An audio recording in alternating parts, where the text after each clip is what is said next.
Good morning and welcome to Rose Red Homestead's Micro Moment Monday, where today's discussion is going to be all about self-reliance. And this is a critical topic for all of us right now, for we're going to be continuing our Stay Safe series, and this one is Stay Safe During a Heat Wave. This is very timely because this coming week, much of the lower United States clear up to the Pacific Northwest are all going to be under severe heat warning. We are currently under a severe heat warning for the next few days. And it is interesting to note that on average in the United States, 700 people per year die as a result of the heat.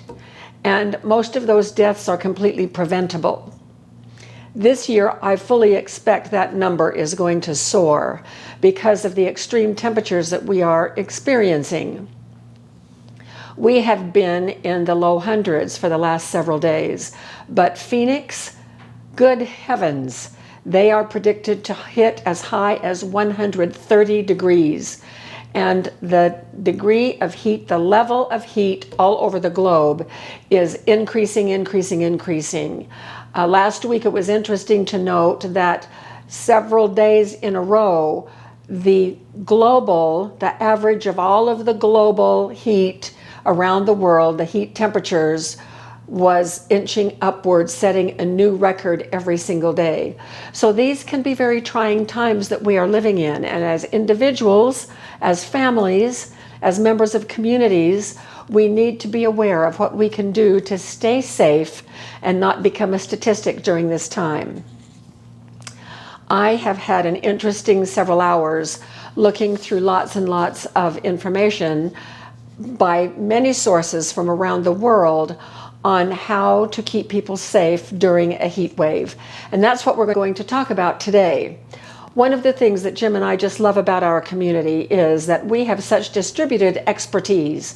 And that term, distributed expertise, is actually a body of literature that talks about how when you get a group of people together, wise people who are leading groups of that will tap in to each individual's area of expertise so that the problem solving can involve everyone's input in areas where they have expertise. Jim and I certainly do have expertise in some areas, but certainly not all areas. And one of the things that we have just loved about our channel is how much we learn from others whose areas of expertise differ from our own.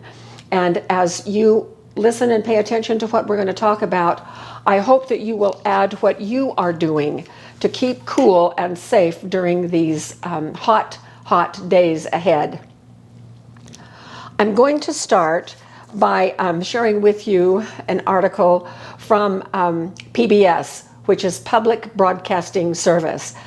What I really wish is that you could see the image that they had at the top of this article. I'm going to put the link to this article below the description of this video so that you can click on it, if for nothing else, to see that image. It was just great. It shows an older gentleman sitting in a foldable camp chair. And he has that chair, and there's another one right beside him too. It's empty, so obviously that person was the one taking the photograph. But the chairs are sitting in a stream of water, very calm stream of water. It's probably about this deep. It's below the seat level of the chair, so his bottom isn't getting wet. But up to his mid-calf, he has flip-flops on, he has his feet in the water, he's reading a book, he's sipping a cold drink, he has sunglasses on, he has a hat on, and he is sitting against a concrete wall that has all kinds of graffiti on it. So it's in the middle of a town somewhere. And it's wonderful. Plus the information in this article is very good, and you could read through that as well and gain more information that I'm going to give you. So this is what PBS says. Heat kills more Americans than any other weather event, including tornadoes and flooding, even though most heat-related deaths are preventable through outreach and intervention. Heat is the silent killer. No one thinks about it. It's getting hotter just about everywhere. That means without a particular weather phenomenon like what we're seeing in Texas right now. And this was published just a few days ago. We're seeing temperatures we aren't used to, and that in its own right is a risk. body normally cools itself by sweating, but extreme heat can interrupt your ability to do that, potentially leading to heat exhaustion or heat stroke, organ failure, or death. And then they go into several populations of people who are especially at risk. And that includes older adults, Jim and I are in that area, children, pets, and people with chronic disease or other health issues. So we need to be particularly mindful of neighbors and family members who may be especially susceptible to heat. So they also give the signs of heat-related illness. Heat-related illness are pretty much three things: dehydration, heat exhaustion, heat stroke. And at the end of this video, I'm going to share a personal experience about heat stroke. And it gives those signs. And so you may want to read to become familiar yourself with what those signs are. So I'm going to just touch on two or three more things that they say. During the day, cover your windows, turn off the lights, and avoid using the stove or oven. If you live in a dry area, hang wet towels to cool the room. And this is in case you don't have air conditioning in your home, or if the grid goes down and you don't have air conditioning. After taking a cool bath or shower, sit in front of a fan while your skin is still damp. Now, having a fan as your only way to move air in your house can be a detriment, and we'll learn a little bit more about that in a minute. The last thing from this article is to create a cool sleeping space. So find the coolest part of your home and plan to sleep there if you have no access to air conditioning. Then I'm going to give you a synopsis of what several other articles said, and I'm going to try not to repeat something that was already stated in one of the other articles. This from the British Red Cross. Be sun smart, sunscreen, take breaks in the shade, wear loose clothing. Wetter is better. Skin is the largest organ in our body. The more skin we can keep cool, the better. Drink water even if you are not thirsty. Avoid caffeinated drinks. Symptoms of dehydration or dry mouth, dizziness, headache, confusion. Avoid alcohol, which can cause dehydration. Eat light meals, lots of cool vegetables, like cool as a cucumber and vegetable strips, lettuce salads, those kind of things. Limit physical activities to the cooler part of the day. Take breaks in the shade. Know the risks. Know heat exhaustion and heat stroke and what those symptoms are. This from the New York Times, and they have listed several ways that you can keep cool.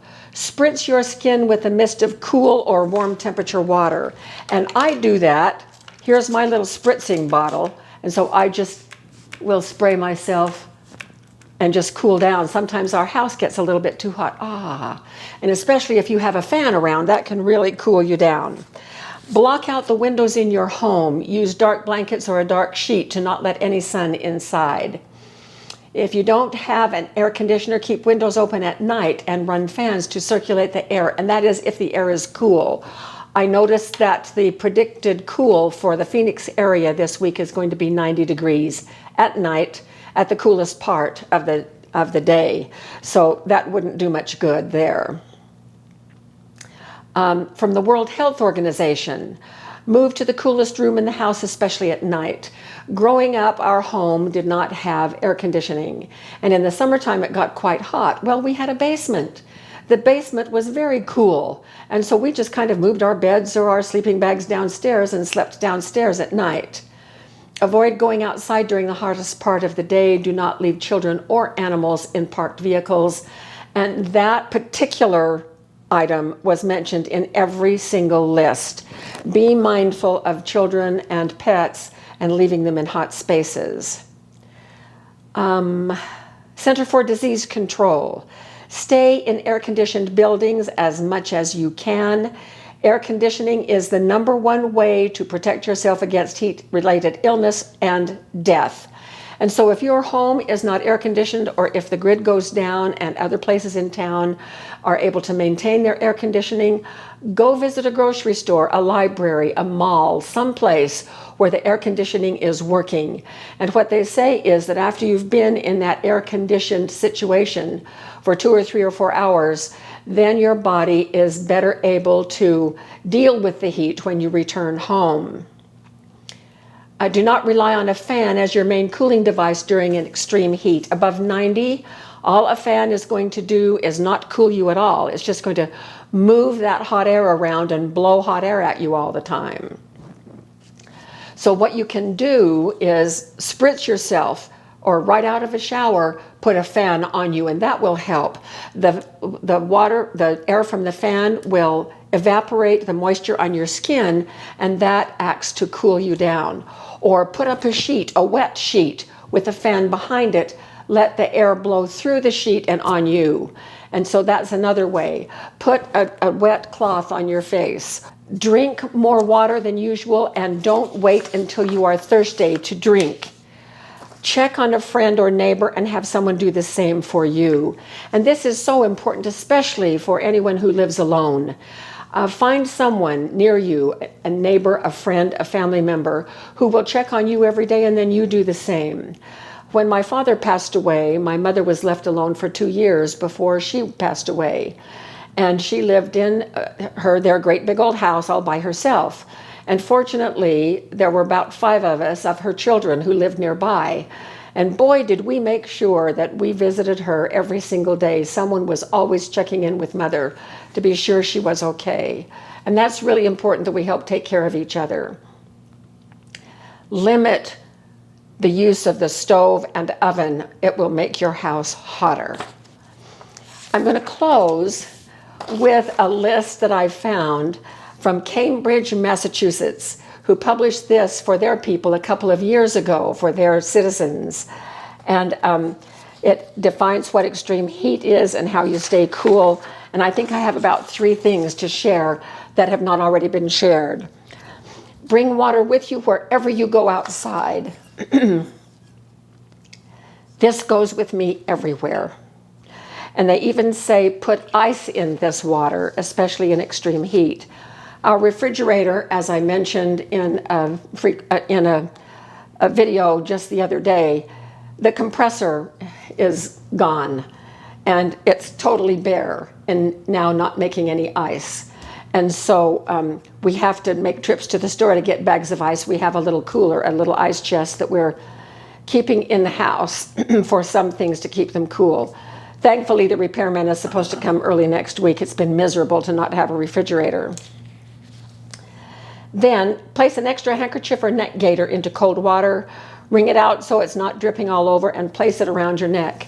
When I used to lead field trips in the summertime of my university students, I had a little thingy that I tied around my neck. It was a tube made out of fabric, and inside that tube there were water beads.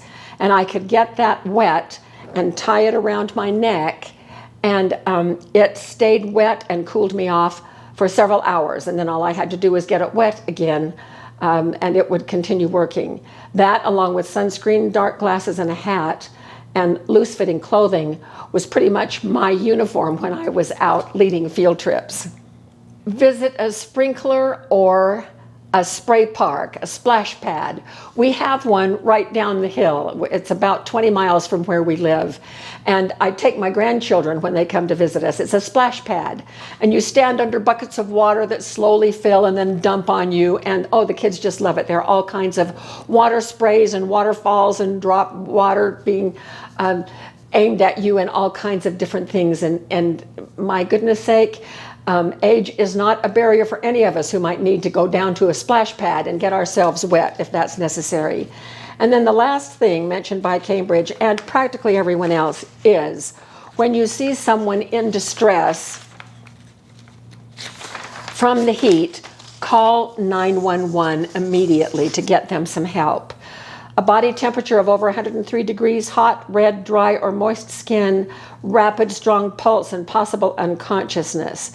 While waiting for help to arrive, move the person into a cool area, help cool them down with wet towels, but do not give them any fluids. Now, for my experience of having a heat stroke, about, I'm going to say, 25, 26, 7 years ago. When I was working on my first master's degree doing field work, it was in botany. I was plant ecology. And I was with a class of graduate students out in the desert of New Mexico with our professor, and we were, I don't know, doing a survey of plants in a certain area.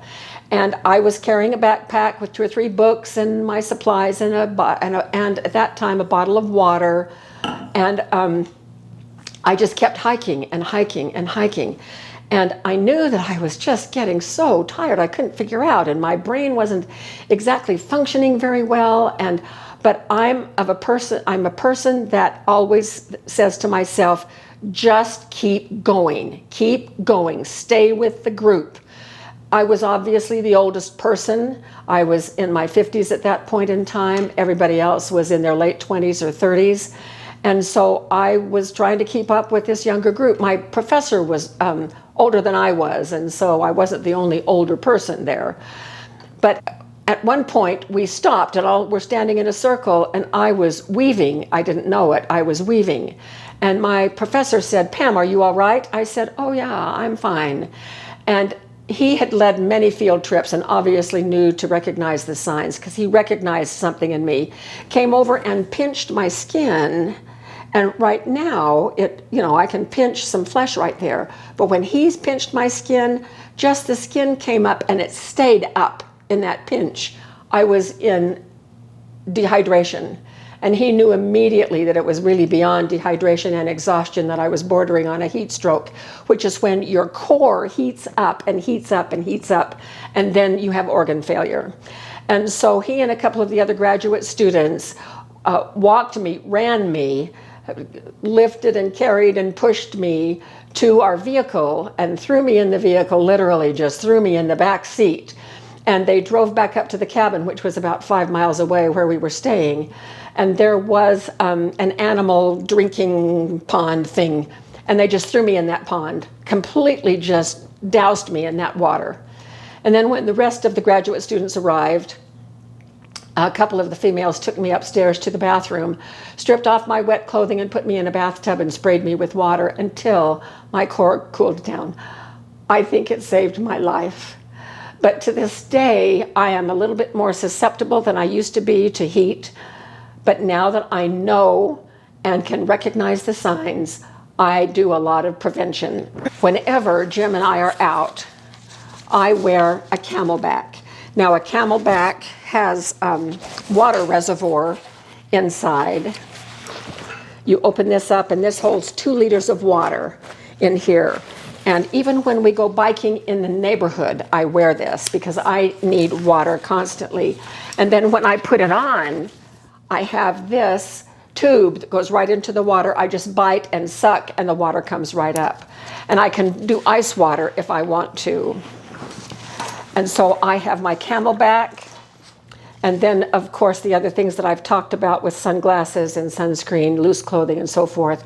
And again, this goes with me everywhere.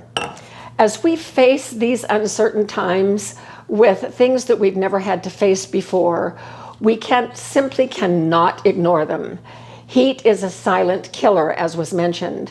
So we need to be very mindful of what the heat is doing to us. We can help each other. We can help ourselves. We don't have to just sit back and let the heat do to us what it will. Please share how you stay cool.